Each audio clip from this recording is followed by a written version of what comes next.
As we commemorate Anzac Day, I'm sharing local stories to recognise and remember those who sacrificed so much so we can enjoy what we have today.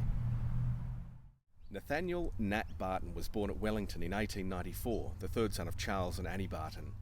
He spent much of his life growing up on their property, Nanama, close to Wellington, which his parents had bought in the same year he was born. Although 30 years younger, Nat was a cousin of Andrew Barton, Banjo Patterson. He attended Wellington Public School and then boarded at the King's School at Parramatta, where he became head boy and a sergeant in the cadets. He was in his first year of medical studies at Sydney University when the First World War broke out. After volunteering for the Australian Imperial Force, he arrived in Egypt and then joined the fighting at Gallipoli in May 1915 with the 7th Light Horse Regiment when he was promoted to lieutenant. He was recommended for an award following the Battle of Lone Pine and was promoted to captain in October of 1915. He was recommended for more awards and was promoted to major in September 1916. Nat was wounded a couple of times at Gallipoli in 1915, requiring evacuation to Egypt, and again in 1918 at Amman, which resulted in him being sent home to rehabilitate. Two of Nat's brothers, Dennis and Brian, also served in the Light Horse. Dennis was injured during the campaign and returned home in 1919, while Brian was sadly killed in action in December 1917.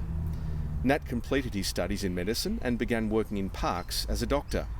He was the commanding officer of the militia 6th Light Horse Regiment at the outbreak of the Second World War.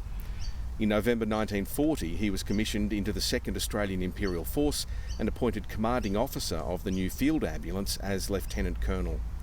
In 1944, he became the commanding officer of the Australian General Hospital at Adelaide. Nat was awarded a Commander of the Order of the British Empire for his distinguished service to the war effort in New Guinea. Other medals he received during his service include the Australia Service Medal, the Defence Medal, the Pacific Star, the Victory Medal, and the British War Medal. After the war, Nat returned to Australia and settled in Wellington, where he established a successful private medical practice. Sadly a widower from 1969, Nat died aged 91 years in 1985 and is buried at Wellington Cemetery, commemorating those who served and remembering those who died, lest we forget.